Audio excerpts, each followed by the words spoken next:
ଆଚ୍ଛା ପିଲାମାନେ, ଆଜି ଆମେ ଏକ ସୁନ୍ଦର କାହାଣୀ ଶୁଣିବା। କାହାଣୀଟିର ନାମ ଲୋଭୀ କୁକୁର। ଦିନକର କଥା। ଭାଲୁଆ ନାମରେ ଗୋଟିଏ କୁକୁର ଥିଲା। ଦିନେ ସେ ଖୁସିରେ ବୁଲୁଥିଲା। ସେ ବାଟରେ ଯାଉଥିବା ସମୟରେ ତାକୁ ଏକ ହାଡ଼ ପଡ଼ିଥିବାର ଦେଖାଗଲା।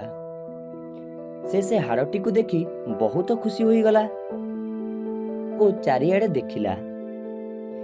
ସେ ଚାରିପଟେ ଆଉ କେହି ନାହାନ୍ତି ତ ସେ ଏଇ କଥା ଭାବୁଥାଏ। ସେ ସୁଯୋଗ ଖୋଜି ହାଡ଼ଟିକୁ ଧରି ଦୌଡ଼ିବାକୁ ଲାଗିଲା। ବାଟରେ ଯାଉଥିବା ସମୟରେ ସେ ଭାବୁଥାଏ କେମିତି କେହି ତାକୁ ନ ଦେଖନ୍ତୁ ଓ ସେ ହାଡ଼ଟିକୁ ସେ ଏକା ହିଁ ଖାଉ।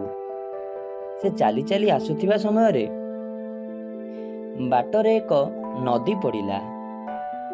ସେଇ ନଦୀରେ ଏକ କାଠ ପୋଲ ଲାଗିଥିଲା। ସେ ଚାଲି ଚାଲି ସେ ପୋଲକୁ ପାରି ହେବାକୁ ଲାଗିଲା। ସେ ପୋଲ ପାରି ହେଉଥିବା ସମୟରେ ହଠାତ୍ ଦେଖିଲା କି ପାଣି ଭିତରେ ଆଉ ଗୋଟେ କୁକୁର ମଧ୍ୟ ହାଡ଼ ଧରି ଯାଉଅଛି। ସେ ନିଜ ଛାଇ ଦେଖି ଜାଣିପାରିଲା ନାହିଁ। ସେ ଭାବିଲା ପାଣିରେ ଥିବା ପ୍ରତିବିମ୍ବଟି ଆଉ ଗୋଟେ କୁକୁର ବୋଲି। ସେ ମନେ ମନେ ଚିନ୍ତା କଲା, ଯଦି ମୁଁ ଏ କୁକୁର ପାଖରୁ ତା ହାଡ଼ଟିକୁ ନେଇ ଆସିବି ତାହେଲେ ମୋ ପାଖରେ ଦୁଇଟି ହାଡ଼ ହୋଇଯିବ ଓ ମୁଁ ତାକୁ ଏକା ଖୁସି ଖୁସି ଖାଇବି। ସେ ଲୋଭରେ କୁକୁରଟିକୁ ଅନେଇ ଭୋକିବାକୁ ଲାଗିଲା ଓ ତା ପାଟିରୁ ହାଡ଼ଟି ଖସି ପଡ଼ିଲା ଓ ସେ ଶେଷରେ ତାର ଭୁଲ ବୁଝିପାରିଲା। ତ ପିଲାମାନେ ଦେଖିଲେ ତ କୁକୁରଟି କିଭଳି ବହୁତ ମନ ଦୁଃଖ କଲା।